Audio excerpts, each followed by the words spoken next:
नमस्कार, स्वराज एक्सप्रेस में एक बार फिर से आपका स्वागत है। मैं हूं आपके साथ ऋषभ सोनी और बिग डिबेट कार्यक्रम शुरू हो चुका है। विकास के पैमाने पर 19% जीडीपी से खुद की पीठ थपथपाने वाली एमपी सरकार की सामाजिक प्रगति के दावों की हकीकत केंद्र सरकार के आंकड़ों ने खोल दी है।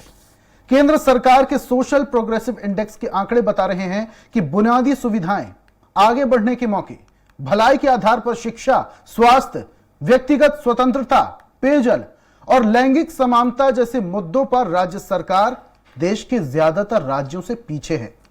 सामाजिक प्रगति के मामले में राज्य सरकार तीसरे नंबर पर है। और भी चिंता की बात यह है कि एमपी के 52 जिलों में एक भी जिला फर्स्ट कैटेगरी में नहीं है। देखिए रिपोर्ट, फिर करेंगे चर्चा। सामाजिक प्रगति सूचकांक में फिसड्डी हुआ एमपी। जीडीपी में 5, सामाजिक विकास में फेल। निम्न सामाजिक प्रगति वाले राज्यों में मध्य प्रदेश अव्वल। सामाजिक प्रगति में एमपी की 33वीं रैंक। मध्य प्रदेश में सामाजिक प्रगति बहुत कम। विकास के दावों का निकला दम। सिर्फ असम, बिहार, झारखंड से ऊपर है मध्य प्रदेश। ये कैसा विकास? नागरिक सुरक्षा में सबसे सुरक्षित 5 राज्य में एमपी नहीं। पहली कैटेगरी में एमपी का एक भी जिला नहीं। दूसरी कैटेगरी में एमपी के सिर्फ 2 जिले। तीसरी कैटेगरी में एमपी का सिर्फ 1 जिला। एमपी के 5 जिलों में वेरी लो सोशल प्रोग्रेस।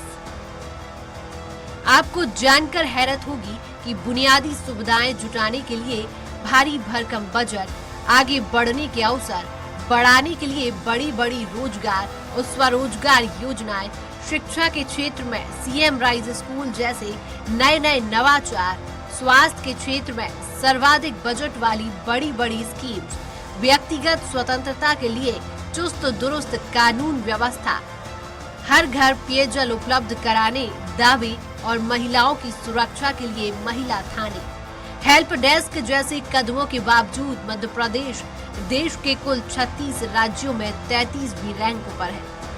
यह सब तब है जब मध्य प्रदेश में कल्याणकारी और प्रोग्रेसिव शासन का दावा करने वाली बीजेपी 2003 से सत्ता पर काबिज है।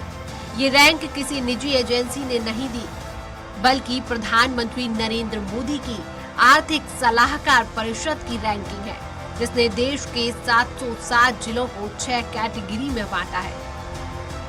उत्तर प्रदेश 49.16 अंक के साथ 31वीं रैंक पर है। उड़ीसा 48.19 अंक के साथ 32वीं रैंक पर है। मध्य प्रदेश 48.11 अंक के साथ 33वीं रैंक पर है।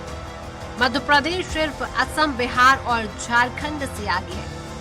असम 44.92, बिहार 44.47, झारखंड 43.95। जहाँ हम देख रहे हैं अपने आप को 33 नंबर पर, वो बहुत ही तकलीफदेह है। और मैं समझता हूँ कि ये हमारे लिए विशेष रूप से भारतीय जनता पार्टी की जो सरकार चल रही है, पिछले 20 बरस होने को आ जाएंगे, इतने लंबे समय तक करने के बाद अगर ये कुछ प्रोग्रेस न कर पाए तो ये अपने आप में बहुत निराशात्मक है। चौंकाने वाली बात यह है कि 707 जिलों को विभिन्न पैरामीटर्स पर टियर 1 से 6 तक 6 कैटेगरी में बांटा गया, लेकिन एमपी के 52 जिलों में से एक भी टायर 1 में नहीं है।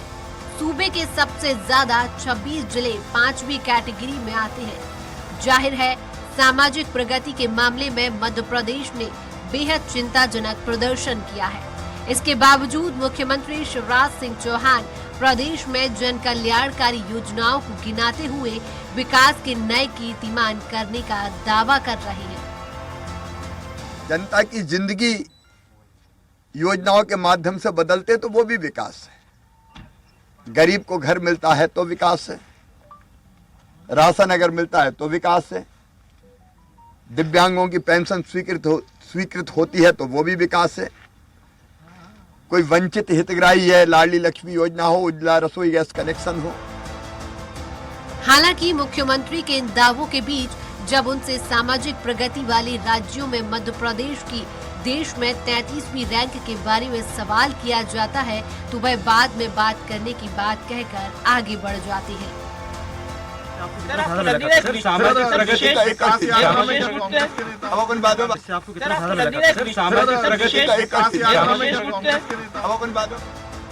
एमपी में आर्थिक विकास की दर जीडीपी भले ही 19% पहुंच गई है, लेकिन सामाजिक प्रगति के मामले में मध्य प्रदेश की स्थिति बेहद खराब है। राज्य और केंद्र शासित प्रदेशों की लिस्ट में एमपी का 33 नंबर पर आना सरकार के भारी भरकम बजट और स्कीम्स की सोशल प्रोग्रेस इंडेक्स एसपीआई में फिसड्डी आने से कलई खुल जाती है। इसके बावजूद भी प्रदेश के मंत्री इस रैंकिंग में सुधार का भरोसा जताते हैं। सुधार हो रहा है मध्य प्रदेश में, तो माननीय शिवराज सिंह चौहान जी के नेतृत्व में हम सुशासन स्थापित कर रहे हैं। पारदर्शी प्रशासन के माध्यम से विकास और कल्याण की जो योजनाएं हैं उससे निश्चित रूप से मध्य प्रदेश हर स्तर पर आगे बढ़ रहा है। प्रधानमंत्री की आर्थिक सलाहकार परिषद institute for competitiveness and social progress imperative के साथ राज्यों और जिलों के लिए सामाजिक प्रगति सूचकांक जारी करता है। इस लिस्ट के आंकड़े एमपी सरकार की योजनाओं और कार्यक्रमों को सीधे सीधे आईना दिखाते हैं। साफ है एमपी आज भी लोगों की बुनियादी जरूरतों को पूरा करने में आधे से ज्यादा काम नहीं कर पाया है। महिलाओं की सुरक्षा हो, स्वास्थ्य हो या रोजगार के मौके, प्रदेश को अभी भी आधे से ज्यादा दूरी नापनी है। भोपाल से स्वराज एक्सप्रेस के लिए अतुल पाठक की रिपोर्ट।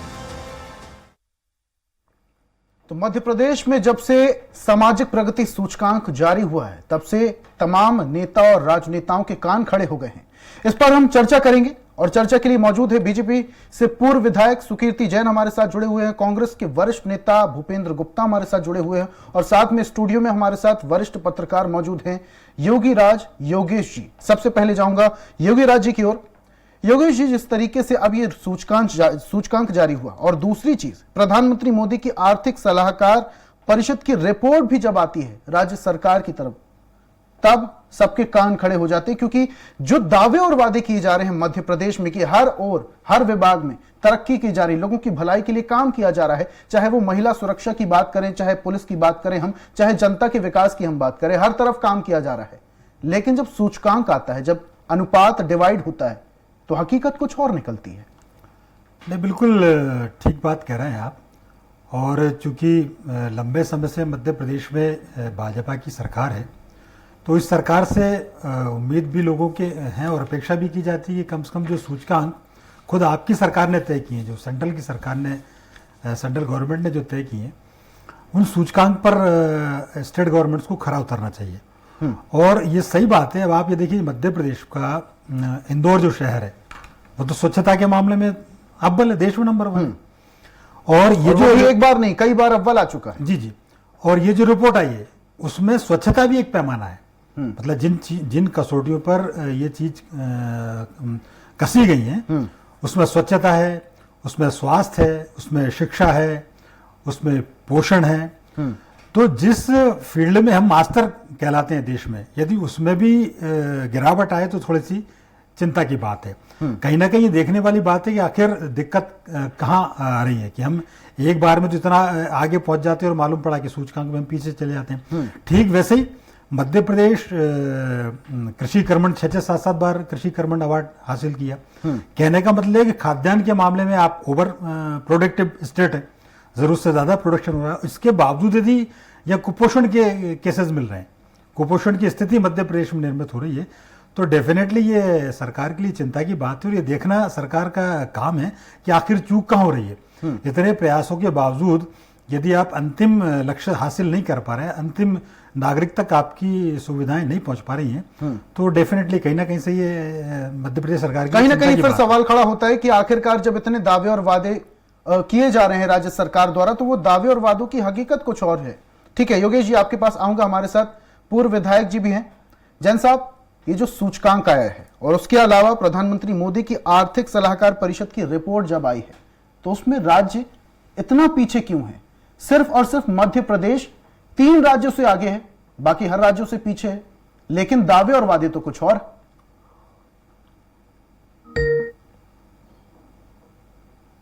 इसी में है मध्य प्रदेश जो विभिन्न कर रहा है वो ऐसे क्षेत्र हैं जो आर्थिक आत्मनिर्भरता के अलावा अन्य फील्ड भी है जो लोगों के दैनंदिन जीवन से जुड़े हुए हैं, धार्मिक जीवन शैली से जुड़े हुए हैं। जैसे कृषि कर्मठ पुरस्कार का आपने कहा, मध्य प्रदेश कृषि के क्षेत्र में ओवर प्रोडक्टिव है, यह भी एक संतुष्टि के कारण है। मध्य प्रदेश में ऐसी कई योजनाएं हैं जो आर्थिक सूचकांक के पैरामीटर में नहीं है, जैसे तीर्थ दर्शन योजना, बच्चियों के जन्म से लेकर उनके गर्भ धारण के उपरांत से लेकर बच्चे पैदा होने तक की सरकार के द्वारा जो मदद की जाती है, ये आर्थिक सूचकांक के पैरामीटर नहीं है, लेकिन मध्य प्रदेश में लागू है ये। इसी तरह सीएम हेल्पलाइन जो है ये उसमें सूचकांक में नहीं है, लेकिन मध्य प्रदेश में एक बहुत बड़ी योजना है जो आम जनता को सुख देती है और कठिनाइयों से बचाती है। जिन योजनाओं की, जैन साहब माफ कीजिएगा, बड़े निवेदन के साथ आपको रोकना चाह रहा हूं, लेकिन जिन योजनाओं की आप बात कर रहे हैं तो क्या वो योजनाएं सामाजिक प्रगति सूचकांक में भी नहीं है? क्योंकि इसमें तो बड़ा योगदान है, और अगर इसमें भी अगर राज्य पिछड़ रहा है तो कहीं ना कहीं सवाल खड़ा होता है। सामाजिक प्रगति सूचकांक में जो जो पैरामीटर तय किए गए हैं, निश्चित रूप से उन पैरामीटर में सरकार के द्वारा जो उसका आधार रखा गया है और मध्य प्रदेश सरकार जो योजना चलाई गई है, निश्चित रूप से उसमें कहीं कहीं फर्क है कि जो केंद्र के उस सूचकांक में इंक्लूडेड नहीं है, लेकिन मध्य प्रदेश में लोगों की आवश्यकता और जरूरत के हिसाब से उनको चलाया जा रहा है। बीमार होने की स्थिति में सरकार उनके इलाज की व्यवस्था करती है। ये निश्चित रूप से मध्य प्रदेश सरकार की विशेष योजना है। और इसी तरह जो है, ठीक है जैन साहब, लेकिन आप आवश्यकता की बात कर रहे हैं, और अगर ये योजनाएं इस सूचकांक में नहीं आती हैं, इसके अंतर्गत नहीं आती हैं, इस पैरामीटर में नहीं है, तो यह भी समझा जा सकता है कि इन योजनाओं का उतना ज्यादा जरूरत नहीं है, उतनी ज्यादा आवश्यकता नहीं है। इसके अलावा भी बहुत सारी ऐसी बातें हैं जिस पर ध्यान देने की जरूरत है, तभी तो राज्य पिछड़ रहा है। इसमें वास्तविकता यह है कि हर राज्य की अपनी परिस्थितियां होती हैं। केंद्र की जो सूचकांक के पैरामीटर हैं वो संपूर्ण राष्ट्र के हिसाब से तय किए जाते हैं। उनके साथ में मध्य प्रदेश सरकार की जो आवश्यकता है, आज मध्य प्रदेश सरकार की जो आवश्यकता है दिल्ली में नहीं है, महाराष्ट्र में नहीं है, लेकिन मध्य प्रदेश में है। तो सरकार लोगों की सुखमय जीवन के लिए, सुखी जीवन के लिए उनको अपनी योजनाओं में शामिल करके लोगों को सुविधा प्रदान कर रही है। और यह विभिन्न अवसरों पर चुनाव के दौरान जनता का व्यापक समर्थन इस बात को सिद्ध करता है कि मध्य प्रदेश की जनहितकारी योजनाओं का लाभ जनता को मिल रहा है और जनता संतुष्ट भी है। इस रूप से कुछ फर्क होगा, उसमें सरकार राज्य सरकार आवश्यकता की बात कर रहे हैं जैन साहब, आप आवश्यकता की बात कर रहे हैं, लेकिन nutrition and basic medical care 36% पे है, शेल्टर 50% पे है, और तो और मैं आपको आंकड़े बताना चाह रहा हूं, पर्सनल फ्रीडम एंड चॉइस 62% पे है, पर्सनल राइट्स 59% पे है। आंकड़ा लगातार गिरता जा रहा है।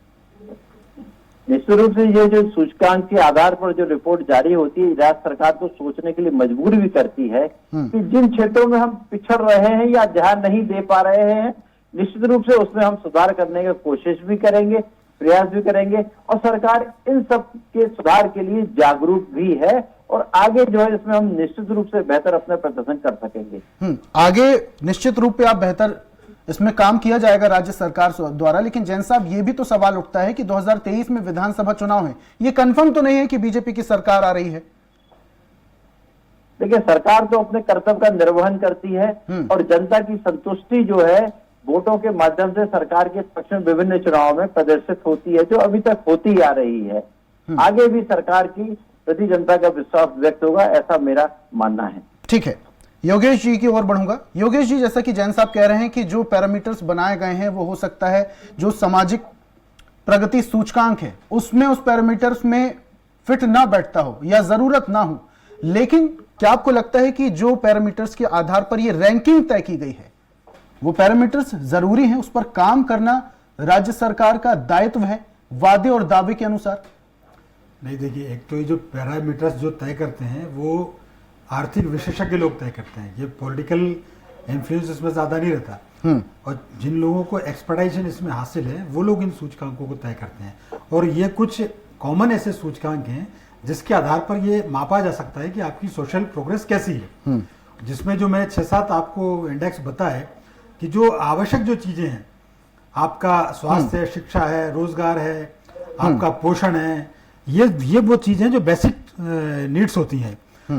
तो यदि बेसिक नीड्स को ही आप ये कह दें कि साहब नहीं, इसकी जगह तो मुख्यमंत्री तीर्थ दर्शन योजना इसमें शामिल कर दें, तो ये योजना व्यक्तिगत तौर पर स्टार्ट की जाती है कई स्टेट्स में, और कहीं ना कहीं योगेश जी इसका सीधा सीधा फायदा सरकार को होता है, पार्टी को होता है जी, ये समझा जाए। तो जो बेसिक पैरामीटर्स हैं आपको उस पर खरे उतरने ही चाहिए, और ये कोई बहुत बड़े पैरामीटर्स नहीं है। अब जैसे मान लो मैं कुपोषण की बात करूं, मध्य प्रदेश बहुत लंबे सालों से कुपोषण की स्थिति से उबर ही नहीं पा रहा, और यदि वास्तविक हकीकत की आप बात करें तो चुनिंदा आधा दर्जन जिले होंगे मध्य प्रदेश में। इधर आप श्योपुर शिवपुरी का बेल्ट ले लीजिए, और इधर आप धार अलीराजपुर झाबुआ चले जाइए, मतलब ज्यादा से ज्यादा 8 या 10 जिले।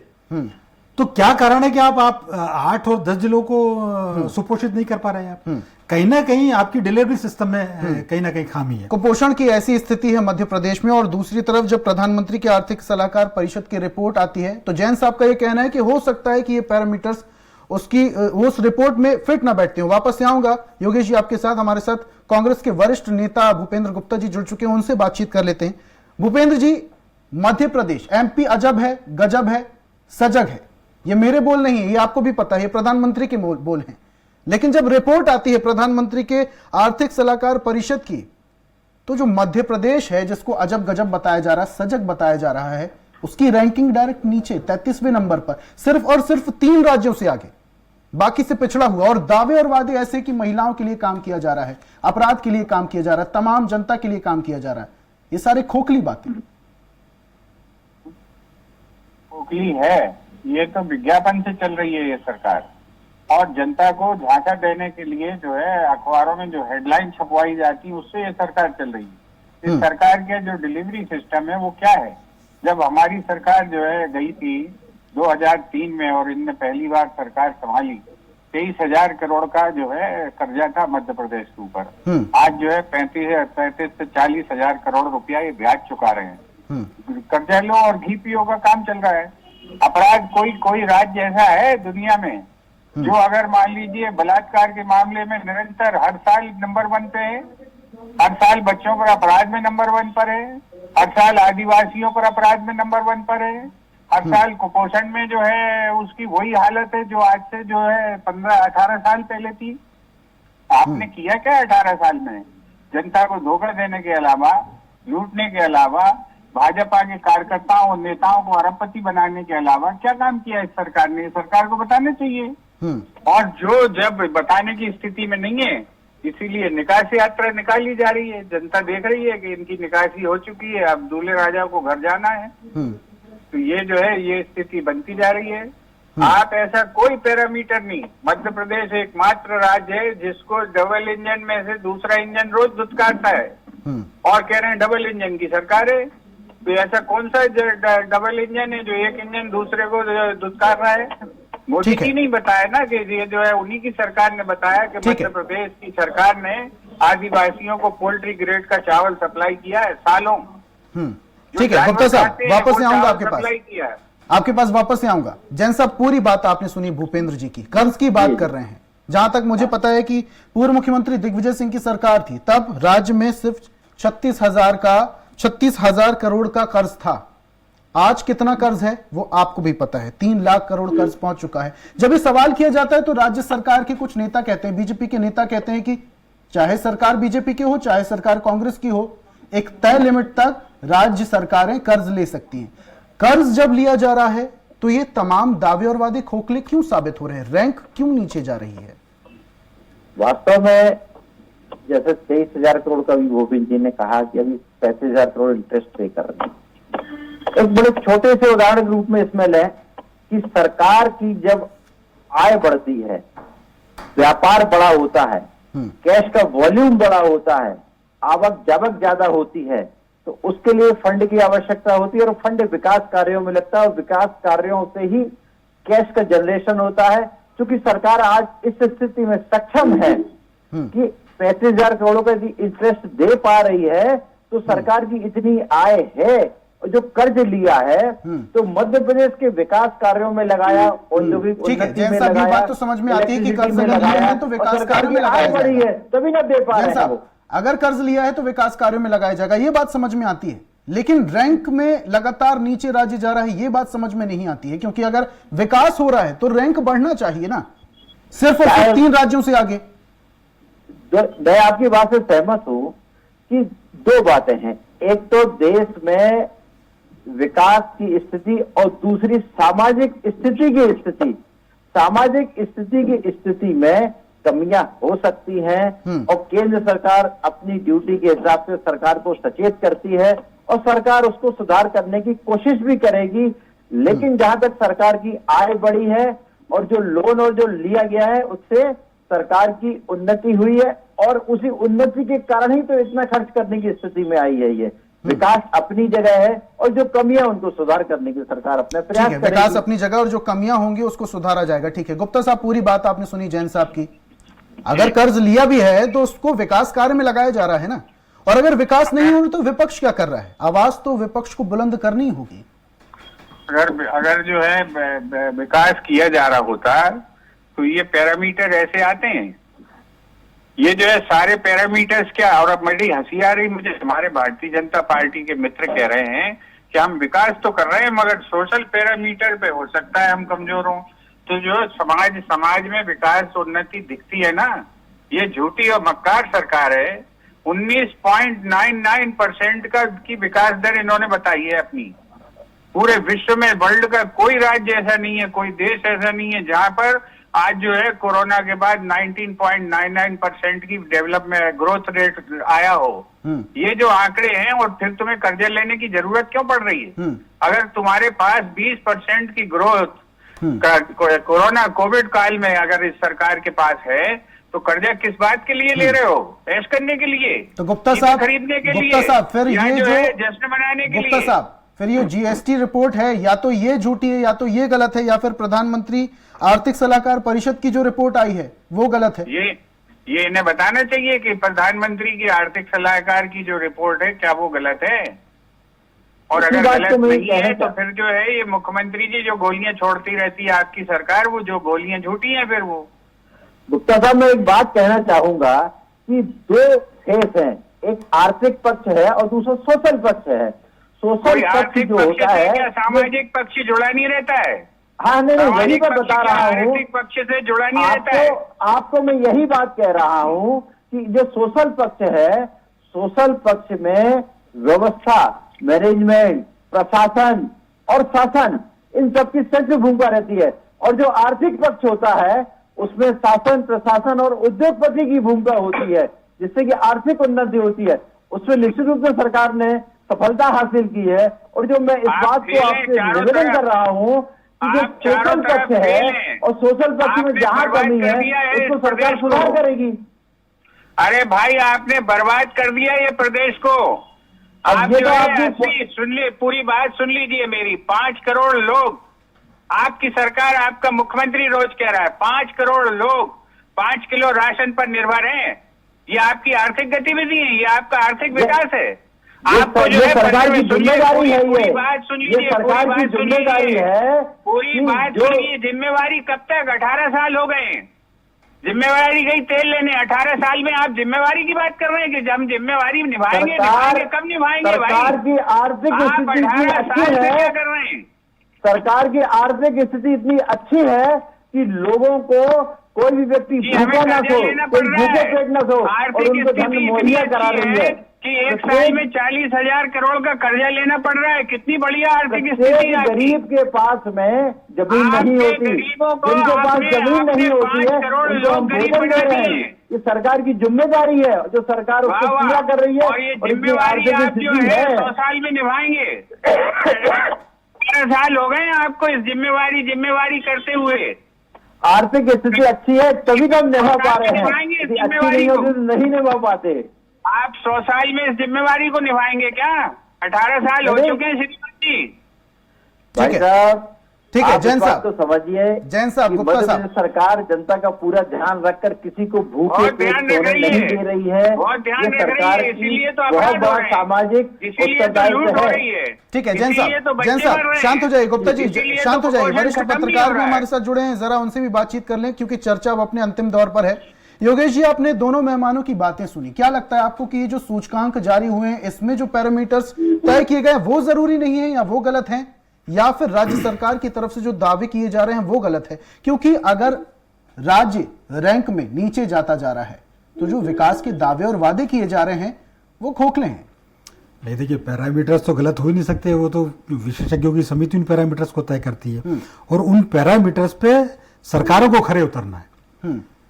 ये उल्टा नहीं होना है कि साहब सरकारें अपने हिसाब से पैरामीटर्स तय कर लेंगी।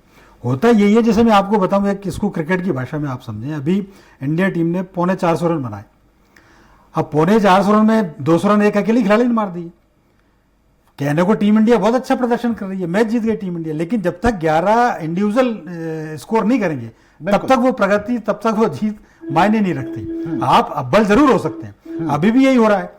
कुछ मापदंडों पर, कुछ चीजों पर बहुत आगे है भाजपा और इसलिए वो सत्ता में जाती है।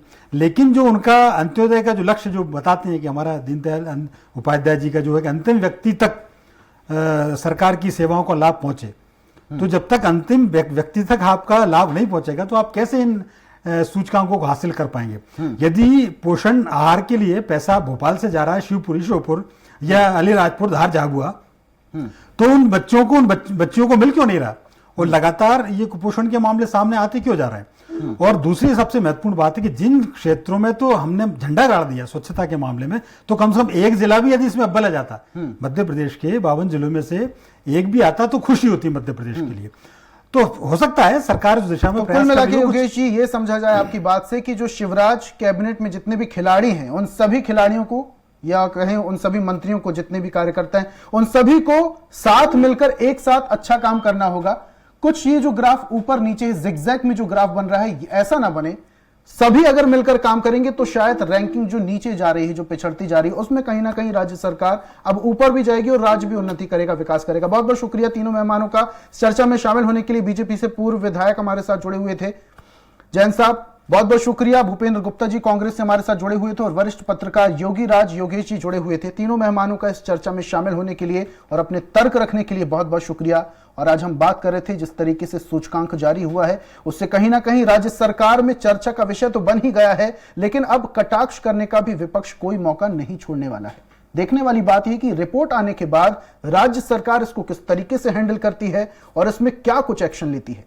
एक नई चर्चा के साथ, एक नए विषय के साथ कल फिर हाजिर होंगे। तब तक के लिए आप देखते रहिए स्वराज एक्सप्रेस। नमस्कार।